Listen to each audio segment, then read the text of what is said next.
even camera phones to take pictures. To me, it look like a leprechaun to me. All you gotta do is look up in the tree. Who else seen the leprechaun say yeah? Welcome back, video creeps. You know, some movies, they hit you right where it counts. You're taking it all in and then somewhere midway, it hits you. You find yourself analyzing the film that you're taking in. And then you find yourself thinking, man, you're like, wow, this is art. This is really something. This is award-winning film right here. This is important. I'm witnessing history because this exists. This ain't that. This is more of a, hey, I'm gonna go to the store to get some Doritos and beer kind of vibe. And if you know my channel, you know that movies like that have a place here. Just safe and secure with the creep. So let's go over the first movie of 1993, Leprechaun! I got a bunch of comments asking me when I'm gonna go over Willy's Wonderland, but no, I want to talk about leprechauns.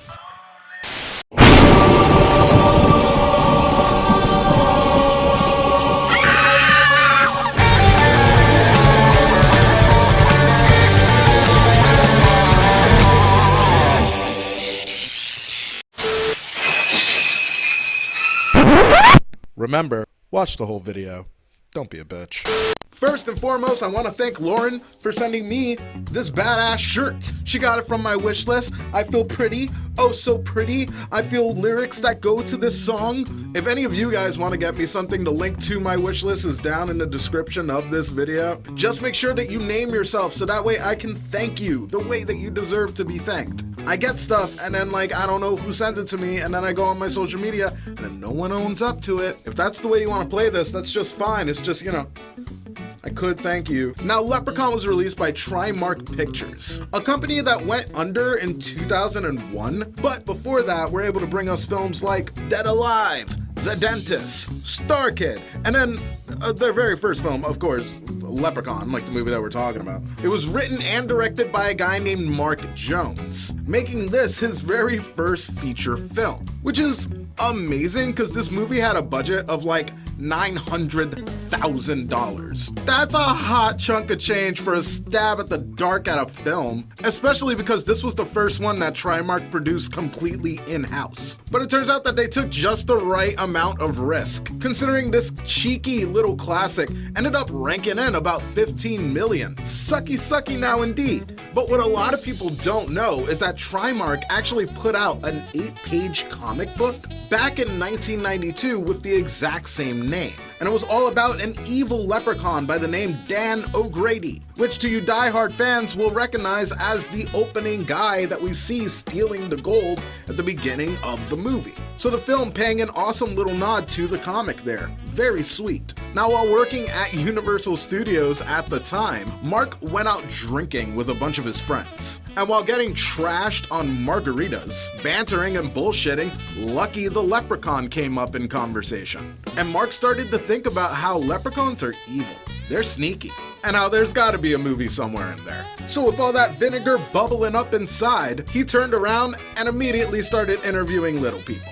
Which is when he connected with Warwick Davis, who was kind of a big swinging dick at the time. He had done big projects like Star Wars, he was the star in Willow. Getting Warwick Davis involved with Leprechaun at the time gave the project a little bit of cachet. However, he is far from the biggest actor in this movie. This also happens to be Jennifer Aniston's very first film. She had done some bullshit roles in like little TV spots here and there, but she was like up close and center in this thing. Since then, Jennifer Aniston has definitely skyrocketed to stardom, where she sits on her throne and just straight up takes shots at Leprechaun every chance that she gets, leading Warwick Davis to eventually start accusing Jennifer Aniston of denying that the film was ever invented. This is like a gossip channel now. Welcome back to Video Tea. I know it's not tea, but like, we drink beer here. What a fucking weird thing to deny. It's not as if she could scrub the internet to make it seem like she wasn't involved in this movie. It very much was a thing, Jennifer Aniston. For like 30 fucking years, bitch. You can get all the nose jobs you want. That schnoz is here to stay. Now, the original script was far darker than what we got in the actual movie. Mark intended this to be a straightforward, stab by the minute, slash and gore horror film. But once Warwick was introduced, the two of them started to flesh out this character a little bit more, trying to bring a lightness to the film and making the Leprechaun funnier, until eventually they gave us the slapsticky Leprechaun guy that we got in this movie. I'm not gonna throw shade at Leprechaun the movie and what we got, because I do enjoy the film, but there's a layer of me that wonders what was in that original script. I do love the idea of just a venomous monster killer leprechaun. Even if that script was available to read, I would have liked to take a look at it. Hey, I made a scary Leprechaun movie. Oh, stop it. No one's talking about you, Hornswoggle. You're not gonna make fucking fetch happen. That movie was shit. Now, turning Warwick Davis into the Leprechaun was like a 3 to 4 hour process. And he was most worked on by a man named Gabriel Bartalos, who also worked on Basket Case, 1987's Dolls, big fucking favorite right there, and Gremlins 2. Ever wonder where Bilal from Basket Case lives these days? This motherfucker's closet. Now, while Leprechaun is Mark Jones's baby, he actually hasn't been involved in a Leprechaun film since part 2. However, after a super long legal battle that he has won, he now has plans, well, plans is a strong word, we'll say ambitions, to release a brand new Leprechaun film, where we would see a return of Warwick Davis as the Leprechaun, but we would also see the Leprechaun get bitten by a vampire, thus becoming a leprechaun vampire. I want to shine your shoes. Look, I can hear the groans already. Remember, this movie was born of margaritas and Lucky Charms. Maybe the vampire leprechaun ain't gonna be for you, homie. Stop trying to cock block my fun. Fucking party foul, guys. Party foul. Let's get into the movie. By the way, Mark Ammon, like the head of Vidmark, a division of Trimark, yeah, he got sued for insider trading, and he had to pay like $2 million out of pocket for telling his brothers about some inside shit. So this movie is made for bad boys by bad boys. All right, we'll get into the movie now for real.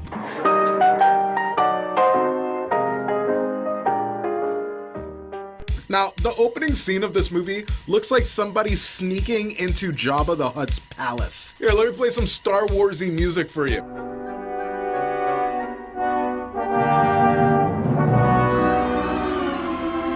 Right? Doesn't that motherfucker look like he's playing down for the team? Han Solo is about to escape carbonite and shit. Someone who loves you! Next, we see a car zooming down the road to, like, the perfect score. Which, by the way, ironically, is by a guy named Kevin Keener, who actually ended up composing for Star Wars Rebels, in addition to Land of the Lost and Texas Walker Ranger. And listening to the score, you actually really get that sense. You can hear those roots. It's fucking cool. This guy's a regular bag of crack. We see the guy step out of the car and just smash a bottle of Jameson, which is the most Irish thing that you're actually gonna get in this movie. Considering the guy's name who smashes the bottle of Jameson's name is O'Grady. Remember, I told you guys about him from the comic. Like the video if you're paying attention. He meets up with his wife and starts straight flexing, telling her, "Fuck this bitch ass house that we created. I got a bag of gold, girl. What color do you want your wheelchair? We're gonna be rich till we die. The next few years are gonna be baller." But she's like completely unimpressed. Old bitch. Even after saying that he found this bag of gold after chasing down a leprechaun and then forcing it to show him his gold, which is a super playful way for him to say that he jumped and mugged someone smaller than him. However, no need to harp on that, startling Miss O'Grady so hard that she falls down the steps, back of the head first. Fucking ouch! It looks like she hit her head first. Like, that shit wasn't out, like she really did that shit. Mr. O'Grady gets pissed off because, you know, he's out of wife now. And let's be honest, the guy's kind of old. It's a little late in the game to start slinging dick. So he takes out a fucking Webley Mark 6 455 and a 4-leaf clover, which, by the way, if you've been spoiled by a Smith & Wesson, you're probably not going to appreciate the Webley. But fuck, man, those little revolvers are cool. Super British in design and just a lot of fun to shoot. If you're lucky enough to find 455 ammunition, that is. Like, a lot of dudes, they just, like, make their own. It's a largely outdated gun. But fuck, man, like, even reloading that thing is a classy affair.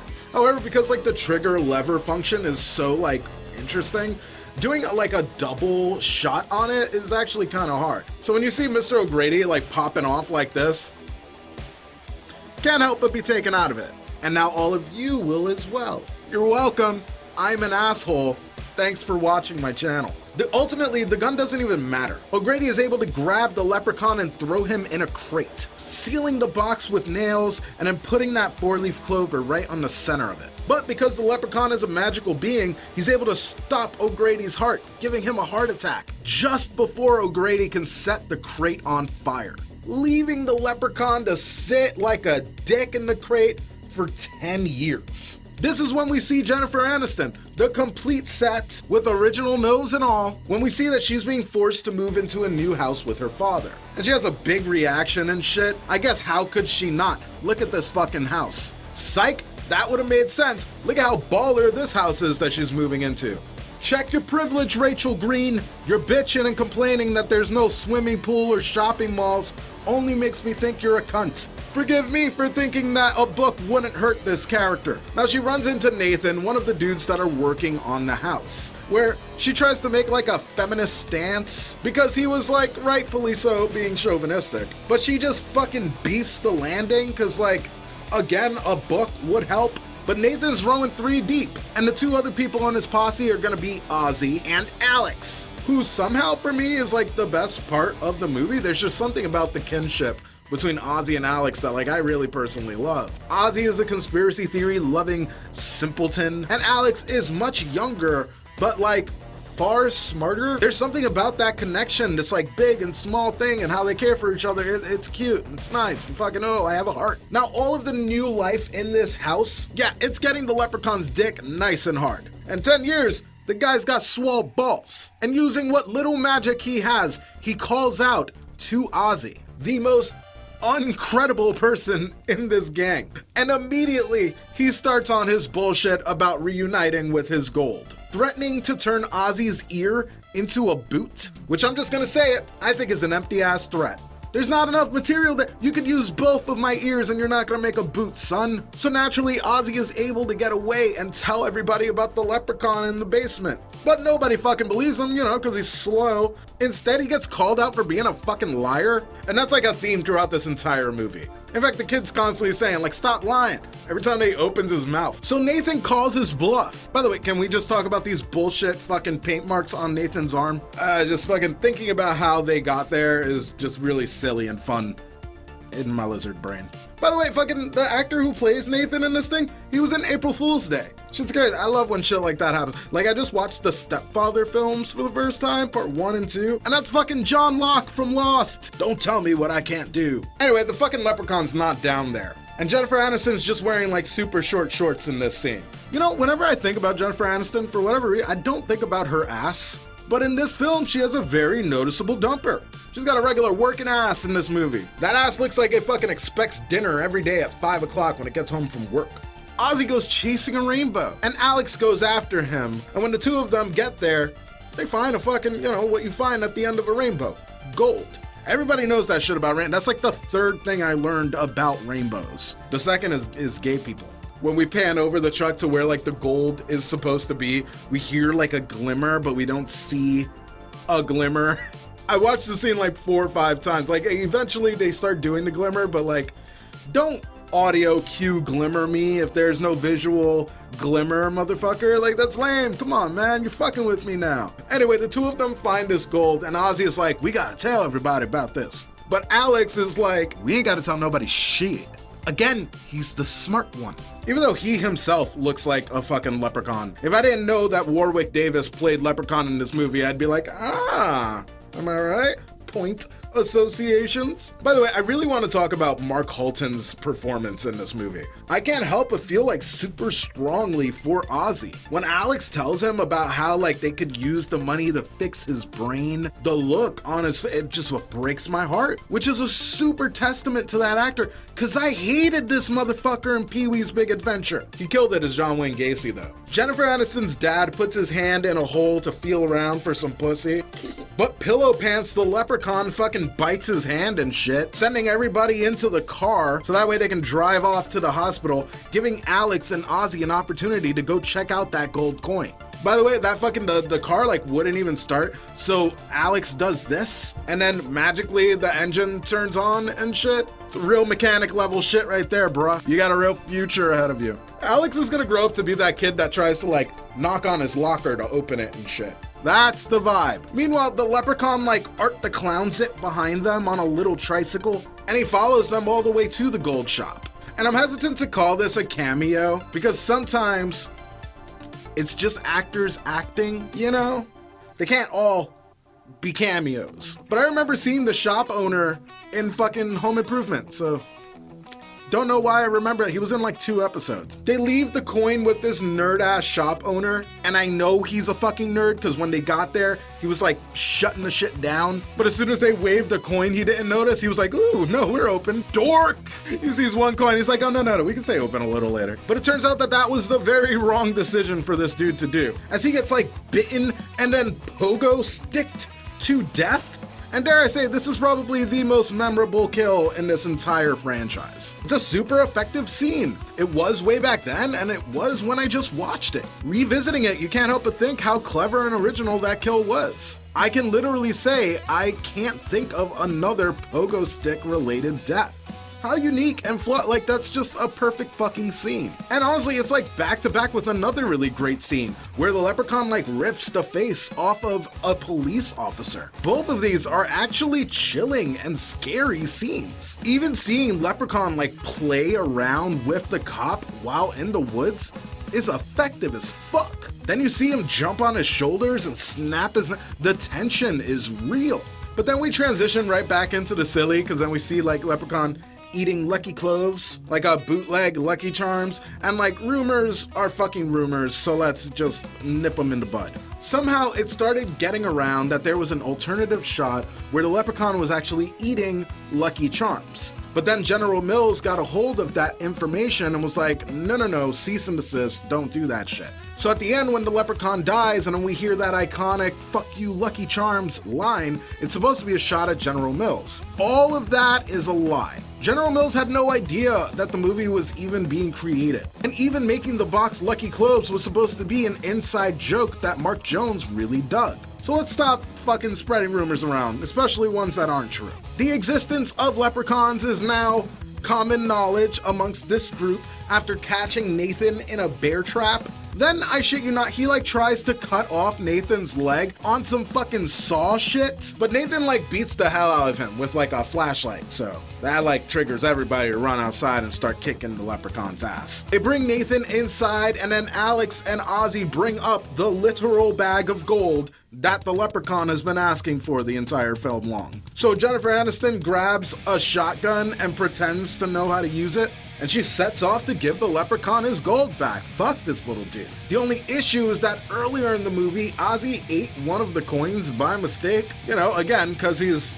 But 99 coins is not enough for the leprechaun. He is a stingy little bitch. And he heads back into the house to grab a little dick. But Jennifer Aniston is able to escape, heading to the hospital to speak to Dan O'Grady, seeing if this old bitch can help her figure out how to kill this fucking leprechaun. But Leprechaun shows up there after seemingly killing O'Grady, and there's this chase scene, this very noticeable chase scene, where Jennifer Aniston and Leprechaun, like he's chasing her in a wheelchair, and she's like slow running away because Warwick Davis he couldn't operate the wheel. He has little arms. So at no scene in this chase scene do you see them. Like you never see him gaining on her in the same frame and shit. Like it's noticeable. There was some editing choices that were made there. Anyway, somehow a younger looking alive Dan O'Grady tells Aniston that the only way to kill the leprechaun is with a 4-leaf clover. So she heads off to find a fresh clover at the clover patch, which sounds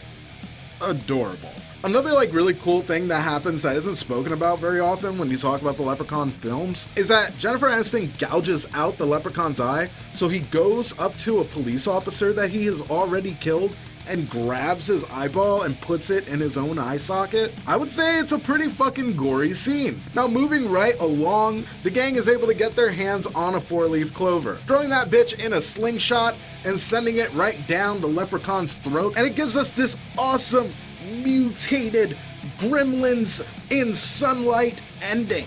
where the leprechaun is falling apart and then gets locked into a well. Then Nathan gets up and sets the well on fire. What? Can you do that to a well? And the whole point of a well, there to be water in it? Whatever. Kills the leprechaun once and for all, and the movie fucking ends. Final thoughts.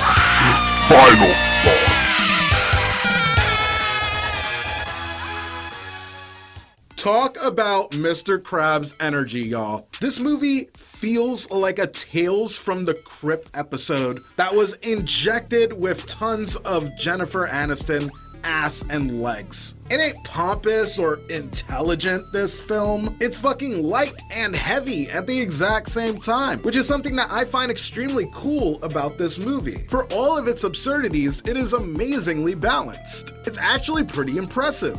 The humor in the movie does keep you smiling throughout the entire film, except for when it rolls in those horror elements that get you thinking and feeling what's going on. It's so easy for this movie to play with those switches. Oh, it's funny and a good time. Wait, now it's time to get scary and rock this shit. You guys know I love when a movie doesn't get up its own ass. And that's what this movie does. Like, you gotta love that there was never, even in the whole franchise, do we ever see a prequel with O'Grady stealing the gold that set the chain of events in motion? They didn't try and shoehorn it into this film or anything. It's literally a guy finds some gold, let's get wacky.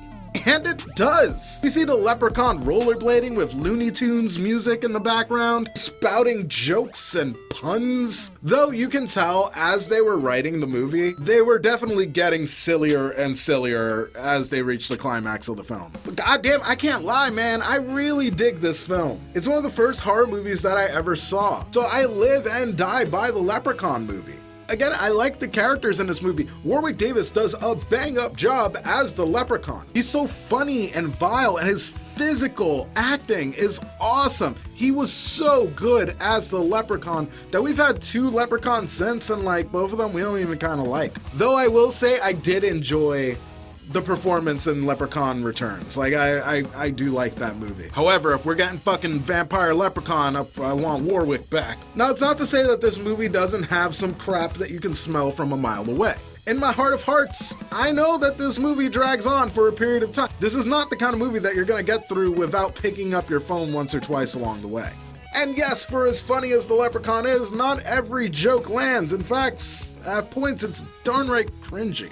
And the acting maybe isn't 1000% the best. But again, if you're getting into Leprechaun for a sophisticated activity, I seriously doubt your ability to make smart choices. Leprechaun is the perfect film to make a drinking game out of. And if nothing else, it's a super fun movie to have on your shelf. If you really want to dig into the absurdity of this franchise, keep watching the movies, it only gets weirder. Have you seen Leprechaun? What are your thoughts? Are you down for Vampire Leprechaun? Whatever it is, let me know in the comments below. And as always, if you haven't already, please hit subscribe if you're not already subscribed. Hit the notification bell so that way you know whenever I drop new shit, which is usually about whenever I want to, so it helps to have it.